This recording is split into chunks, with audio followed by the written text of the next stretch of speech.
मेरे से इसको बचाओ। नहीं देखा था, सिर्फ रुक्मिणी क्या थी, सुनती थी। कहते ना पहली भक्ति शरण कर संगा। ये जितने भी भगत हैं सुनने से ज्यादा हुए हुए हैं। रुक्मिणी सुनती थी, सिर्फ उसके घर में आते थे लोग ऋषि मुनि, तो वो कृष्ण की बातें सुनती थी। सुनते सुनते उसको इतना प्यार हो गया श्री कृष्ण से कि मैं उसी को वर मानूंगी। तो उसने 7 श्लोक लिख के भेजे थे रुक्मिणी ने। पत्र जो भेजा था उसमें 7 श्लोक लिखे थे कि मैंने आपको देखा नहीं है, सिर्फ आपकी चर्चा सुनी है। आपकी चर्चा सुन के मेरा मन आप पे आकर्षित है। और आपको पता है कि जो एक बार मन में आ जाता है वो ही पति बनता है, कि दूसरा कोई नाम मैं नहीं लाना चाहती अपने मन में। अगर आप मेरे ऊपर कृपा करो तो ये जो शिपाल है इससे मेरा पीछा छुड़ाओ। जबकि उसका भाई जो था रुक्मी वो उसके उसकी तरफ था। तो फिर देखो भगवान, और फिर छोटे वाला भाई जो था ये रुक्मिणी का प्यारा था। भाभी भी, अभी भी कई भाभियां हैं जो ननद का पूरा साथ देती हैं। बाजार से कुछ लाना हो है ना, करती है ना, कुछ चला आ रहा है वो ही। तो रुक्मिणी के भैया और भाभी ने पूरा साथ दिया। फिर उन्होंने बोला, फिर उसने बोला देखो हमारी प्रथा है, आप सीधे वहां पर आ जाना मंदिर में। बहुत प्यारा लगा हुआ है क्योंकि राजा था, बहुत प्यारा लगा और बहुत राजे महाराजे आए हुए हैं। मैं आपको एक युक्ति बताती हूँ, आप शिव मंदिर में आ जाना। शिव की पूजा क्यों करते हैं सारे? सीता माता ने शिव की पूजा की, आशीर्वाद लिया। रुक्मिणी तक भी शिव की पूजा करके कहती शिगोरा का मंदिर है वहां पर आ जाना, मैं पूजा करने जाऊंगी। हमारी प्रथा है कि पहले दुर्गा पूजा करनी है, तो आप वहां पर आ जाना। वहां से फिर तो फिर जब वो चलने लगी तो बोलती चलो। तो शंकर जी बोलते कृष्ण जी बोलते चुप करके आया था, चुप करके जाऊंगा नहीं। अब जाऊंगा नहीं, शंकर जी ने वो अपना शंख बजा दिया। जैसे ही शंख बजा अंदर शिशुपाल को आवाज आई तो बोलता ये कृष्ण का शंख है। इतनी पहचान होती थी। बोलता ये शंख कृष्ण का है। उसका भाई बोलता कृष्ण यहाँ से कहाँ, मैंने बुलाया ही नहीं ग्वाले को, वो कहाँ से आ जाएगा। बोलता तू मान ना मान, वो चौसर खेल रहा था उसका ध्यान वहां से हटा। बोलता तू मान ना मान, ये कृष्ण का शंख है। बोलता तेरे को कैसे पता है? उसके तो कान बजे क्योंकि उसको मौत दिख रही थी। बोलता नहीं ये कृष्ण का, वो तो उसका रंग पीला और प्राण उड़ उड़ जाए। तो बोलता ठीक है मैं देखता हूँ। बोलता मैं देखता हूँ। बोलता नहीं तू हमारा मेहमान है, तू अभी मेरा जीजा नहीं बना, अभी मेहमान है। तेरे को कोई हक नहीं मेरी बहन की रक्षा करने का। इतना तो बोल गया उसको, लेकिन चला गया। जब देखा तब तक तो सब हो चुका था। भगवान तो बोलती चलो, बोलते नहीं ऐसे नहीं। तो फिर जब पीछे पीछे उसका भाई आया, भगवान ने उसको सजा दी। तो रुक्मिणी ने बोला फिर भी मेरा भाई है ना, बोलते तभी तो छोड़ रहा हूँ इसको। बांध के पेड़ के साथ चले गए। अभी मोह तो होता ही है ना। कितना मोह तो होता ही है, क्योंकि लक्ष्मी माता भी मायके का दुख महसूस किया था। जब बोलती थी मेरे मायके में, एक बार रो रही थी लक्ष्मी माता, चरण चाप रही थी तो आंसू गिरे। विष्णु भगवान बोलते बारिश है नहीं, बादल नहीं तो कहाँ से पानी कहाँ से आया। तो चुप हो गई, फटाफट आंसू पोंछ लिए। तो फिर वो पता ही था भगवान को। बोलते रुक्मिणी ये कहाँ से आया पानी? बोलते मेरी ना कमर में, लक्ष्मी माता, लक्ष्मी को बोलते बोलती मेरी ना कमर में फोड़ा हुआ है। उसकी कमर पे हाथ लग गया। बोलते तेरी कमर तो रेशम की तरह है, कहाँ है फोड़ा? बोलती स्वामी जो मायके का दुख होता है ना, ये कमर में फोड़ा होता है। ये किसी को दिखाया नहीं जाता, दुख होता है। क्योंकि बेटी ससुराल में कह तो सकेगी नहीं, लेकिन दिल होता है ना माँ बाप। तो कहते हैं ये कमर का फोड़ा है। तो लक्ष्मी माता को बर्दाश्त नहीं हुआ था मायके का। बाकी हम तुम तो क्या है, ये बना हुआ है ना, क्योंकि रिश्ता वहां से तार जुड़ी हुई है ना। तो भगवान ने इसीलिए तो 2 नाम दिए हैं ना। पैदा कहाँ होना, ये धान क्यों पवित्र गिने, क्यों ही चावल ही चढ़ते हैं? धान क्यों पवित्र गिने? धान के साथ बेटी को मिलाया भगवान ने। कि जैसे धान एक जगह बीज बोते हैं फिर उसको उखाड़ के दूसरी जगह लगाते हैं, एक जगह नहीं होएगा, सीधा नहीं होएगा चावल। एक जगह बोते हैं फिर दूसरी जगह लगाते हैं, ऐसे एक जगह पलती है दूसरी जगह आती है। देखो भगवान ने कैसे सृष्टि बनाई, कैसे सोच के उसने तजर्बे बनाए हैं। फिर अब शादी करते हैं, होता तो वही है। अगर बिना शादी के वही बच्चे पैदा करने, वही घर बस सकते हैं ना। भगवान ने क्यों बंधन में बांधा? इतना खर्चा करते हैं बाप, खुशी खुशी करते हैं। अगर वही लड़की भाग जाए अपने आप करे तो माँ बाप दुखी होते हैं। और वही माँ बाप अपने हाथ से खर्चा करके करते हैं। ये प्रभु ने बंधन बांधे हैं ना। क्यों बांधे?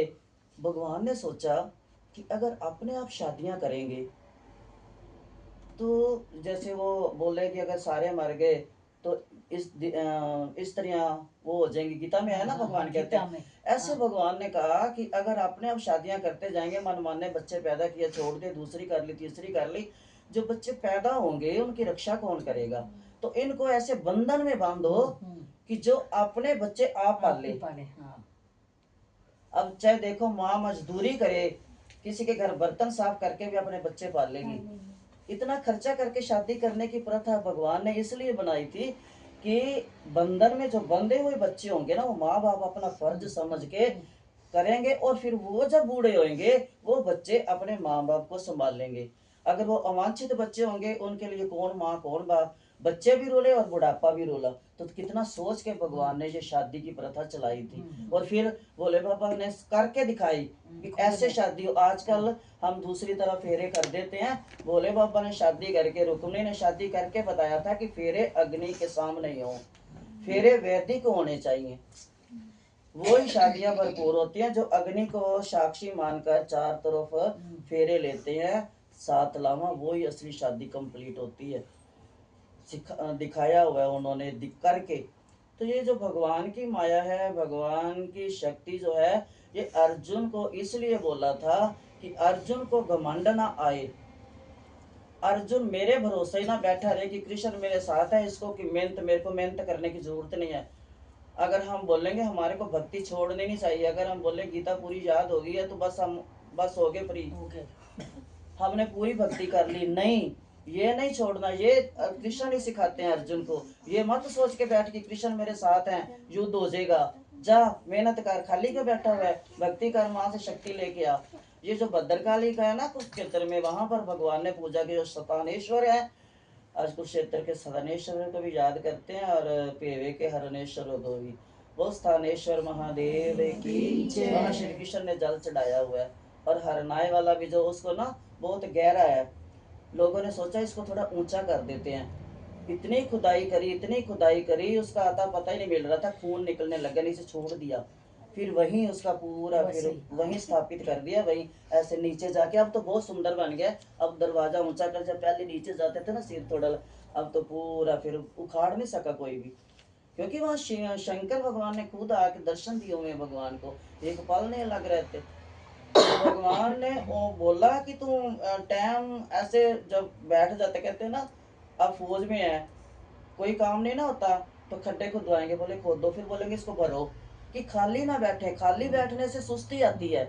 इतना बड़ा युद्ध करना है, अगर ये खाली बैठ गया मेरे भरोसे, तो किसी काम में लगाया, जा माँ की पूजा कर, जा शंकर जी के पास, जा इंद्र के पास। अब देखो इंद्र के पास भेजा था ना अर्जुन को कि जा, उनको पता था कि इंद्र के पास अप्सरा जो देखो अर्जुन जो था कितना वो था, अप्सरा, विश्वामित्र गिर गया था तपस्या से अप्सरा से, लेकिन अर्जुन नहीं गिरा। जब इंद्र के पास गए थे तो इंद्र की जो अप्सरा थी ना, अर्जुन इतना सुंदर था, देखकर मोहित होगी, और उसके मन में ये है कि मैं शादी करूंगी। अब जैसे उसने बोल दिया, अर्जुन आने का जब टाइम हुआ तो बोला कि मैं तो शादी करूंगी। अर्जुन ने बोला नहीं, मेरी शादी हो चुकी है, मैं यहाँ शादी करने नहीं आया था, मैं तो एक भगवान के कहने पे इंद्र के पास आया था, थोड़ा मनोरंजन करने के लिए, तो मैं शादियां शुदियां नहीं करने। उसने श्राप दे दिया अर्जुन को कि जा, तूने मेरा प्यार स्वीकार नहीं किया, इतना अभिमान है तेरे को अपने ऊपर, जा तू स्त्री हो, स्त्री बन जा। स्त्री बनेगा, तेरे को किसी के ऊपर दिल आएगा, तेरा दिल टूटेगा, तेरे को पता चलेगा। जैसे राधा रानी ने कृष्ण को बोला था कि जा, मैं तेरे वियोग में तड़पती हूँ, तू भी तड़फेगा। जब राधा राधा गाएगा, ये फिर चैतन्य महाप्रभु बन के आए, तब उन्होंने गली गली गाया हरे कृष्णा हरे कृष्णा। तो इतना रोते थे ना, इतना रोते थे चैतन्य महाप्रभु, जब रोते थे ना, रोते रोते गिर जाते थे, किसी दरवाजे के आगे जाकर गाते, दीवारों पे टकरा, खून आ जाता था। इतना गाते थे, इतना रोते थे, राधा रानी का श्राप। जबकि आई साथ ही थी, दोनों मिलके आए थे, तभी तो गोरे है ना। तो ऐसे शराब कहते शराब ठीक है पर मैं शादी नहीं करूंगा, मैं शादी करने नहीं आया। मोहित नहीं हुआ, इतना मोहित किया जब अर्जुन तपस्या कर रहा था वहां पर इंद्र देवता के पास, तो अर्जुन बिल्कुल नहीं गिरा। इतनी देखो शक्ति थी उसमें, विश्वामित्र से भी आगे निकल गया। तो उसने फिर श्राप दिया। तो तब इंद्र आया, बोलते ये तूने क्या किया है, श्राप वापस ले। बोलती वापस नहीं ले सकते। इतने में भगवान आ गए, बोलते यही दबाना था मैंने कि अर्जुन ये अज्ञातवास में, उनको पता था अज्ञातवास में इसके काम आएगा। देखो भगवान हमारी पहले की सोच रेखी होती है, उन्होंने हमारी पहले सोचा हुआ है क्या करना है, क्या देना है, कितना देना है, कब देना है, कौन सा देना है, कौन सी कंपनी का देना है, कौन सी वैरायटी देनी है, उसने सोचा हुआ है। तो भगवान ये कहते हैं कि ये मत मान के बैठ जाओ कि लापरवाह मत हो जाओ। अगर लापरवाह हो जाओगे तो जंग लगेगा, करते रहो, चलते रहो, कुछ ना कुछ करते रहो। तो इसलिए भेजा था। एक इसको अभिमान ना हो अपने ऊपर कि युद्ध मैंने जीता है, कि मेरे बहुत शक्ति थी, मैंने युद्ध किया है। इसको ये आएगा कि नहीं, शक्ति माँ से ली है मैंने, ये दिखाने के लिए। बाकी है तो है सब में, सब उसी में समाये हुए हैं। अब भी अगर क्या है, चाहे जितने मर्जी पंथ चले हैं, जिस दिन प्रलय आई तो क्या रहेगा, जल, और जल में क्या, वही विष्णु शेषैया पर वही है। वो कहते हैं ना कब मैं कर लूं, मार्कंडे ऋषि को हुआ था ना, मार्कंडे ऋषि के दिल में आया कि मैं लीला देखूं, जैसे नारद के मन में आई थी। नारद के मन में भी एक बार आई कि मैं हरि की लीला देखूं। सारे कहते हैं बहुत लीलाधारी है देखो। भगवान ने मन पढ़ लिया, क्योंकि मन है भगवान का। बोलते चल तेरे को पहले लीला ही दिखा दो। बोलते चल नारद घूम के आए। जैसे गए, आप ओझल हो गए, माया फैला दी। वहां इतना बड़ा एक राजा का दरबार लगा दिया, वहां पूरा ऐश्वर्य और दिखाया। उसकी लड़की सुंदर राजा की। बोलते पुरोहित जी आगे हैं, इन पत्री देखो, शादी का लगन निकालो। तो जैसे नारद देखने लगा, जैसे लड़की की तरफ गया तो उस मोहित हो गया। बोलता है इसकी पत्री क्या निकालूं, मैं ही इसके साथ शादी करूंगा। माया कैसे दिखाई भगवान ने, शादी भी करवा दी, बच्चे भी करवा दिए, लड़ाइयाँ होगी। जब लड़ाई लुड़ी हुई, पूरा परिवार बसा दिया। लड़ाई हुई तो माथे पे हाथ धरा, क्यों मैं इस जंजाल में फंसा, तो सारी माया हटा दी भगवान ने, है ना। तब शंकर जी को बोला कि इसको कर, एक दूसरे करते हैं ना। शंकर जी ने क्या किया, अपने गणों को भेजा। बोलते हरि मेरे को अपना सुंदर रूप दे। तो बोलते हरि एक बंदर को भी कहते हैं। तो भगवान ने बोला अब क्या करूं। शंकर जी को इशारा किया, गण आए, गणों को साथ भेजा, देखना वहां क्या होता है। तो बोला ठीक है, अपने जैसा रूप दो। बोलते तथास्तु, अपने जैसा बंदर का रूप बना दिया, है ना। तो देखो, और उसको राजकुमारी को दिखते थे ये बंदर है, बंदर का मुख है नारद का, और किसी को नहीं दिखता था। तो जयमाला विष्णु के गले में डाली। जब विष्णु के गले में डाली तो जैसे देखा भगवान ने, तो नारद ने तो बोला, श्राप दे दिया नारद ने भी। जबकि हर समय नाथ साथ रहने वाला भगवान का मन, उसकी भी इतनी ताकत कि उसने श्राप दे दिया भगवान को। बोलते जैसे मेरे को आपने, इतना मोह था मेरे को स्त्री का, आपने वियोग करवाया है, आपका भी स्त्री वियोग हो। ये श्राप था जब सीता का वियोग हुआ। कई कारण होते हैं भगवान के नीचे आने के, कई कारण हैं। तो ये हमारे को पता नहीं चलता। तो भगवान की लीलाएं हैं, ये कैसे करते हैं। अब देखो, कोई कहता है आज शंकर जी की शादी हुई है, लेकिन है पर कट्टे दिन। हो सकता है किसी शिवरात्रि को, कई अवतार हुए हैं शंकर जी के, कई बार आते हैं। तो किसी तरह शिव की शादी भी हो। अब जन्मदिन एक डेट नहीं होती, अलग अलग आ जाते हैं, अलग अलग वार आ जाता है, हो सकता है। लेकिन है आज प्रकट दिन, वो जब ब्रह्मा और विष्णु का आपस में चर्चा चली भी क्या होगा क्या होगा, तक चर्चा करते करते, कहते ना कई बार बात करते करते लड़ाई बन जाती है। होता है ना हमारे साथ भी, बात कुछ नहीं होती, बात नॉर्मल चलती है, करते करते करते लड़ाई बन जाती है। ऐसे ब्रह्मा और विष्णु की करते करते ऐसे बातचीत, ऐसे लड़ाई होगी। शंकर जी ने सोचा कि ये क्या हो रहा है। शंकर जी आकर बीच में अग्नि स्तंभ प्रकट हुए। वो पहला स्तंभ था, पहला शिवलिंग था, अग्नि रूप में जब आए थे। तो ये इनकी लीलाएं हैं, ये कब इन्होंने करना है कब नहीं। ये शक्ति जो है, अब हरे कृष्णा, ये शिव शक्ति, शिव अगर शक्ति ना शिव में हो तो शव है ना। ई की मात्रा हटा दो, ई क्या है, शक्ति है। स्त्री जाति की शक्ति तो है ना, शक्ति में गिनी जाती है ना। देखो आदमी चाहे कितना कमा के लाए, स्त्री संभालने वाली हो ना तो घर वो बेचारा कमा तो लेगा, मेहनत करनी उसको दी है भगवान ने, संभालना स्त्री को दिया है। अगर आप नौकरी करते हो ये मत सोचो कि मैं कमाती हूँ, बरकत आदमी की ही नौकरी से पड़ेगी घर में। बरकत जो है वो आदमी की ही कमाई से पड़ेगी, चाहे वो थोड़ा कमाए चाहे ज्यादा कमाए। अगर कमाते हो तो सोचो कि हमारे मनोरंजन है, अहंकार मत लाना कि मैं भी कमाती हूँ, मेना मत मारना, लेकिन कमाई जो बरकत है वो पति के, क्योंकि परमात्मा ने डाला हुआ है। तो ये जो भगवान की लीलाएं हैं ये हमारे को समझ नहीं आती, उसने कैसे बनाया, कितना सोच के बनाया है, किसको कहाँ बांधना है पता नहीं होता। कोई जयपुर होता है, कोई दिल्ली होता है, तो दोनों को मिलाता है, ये उसकी सृष्टि वही जाने। फिर कोई माध्यम बनाएगा, अपनी शादी में भी नारद को बनाया, आज तक कोई उन्होंने ऐसा शादी करके दिखाया, आज तक की सारे हम अपना ने वो होती है जो लव मैरिज हो, वैसे कोई जो शास्त्रीय शादी हो वो बचोले के बिना कभी नहीं हो सकती। जो घरेलू शादियां होती हैं, संसारिक शादियां होती हैं, वो बचोले के बिना नहीं हो सकती।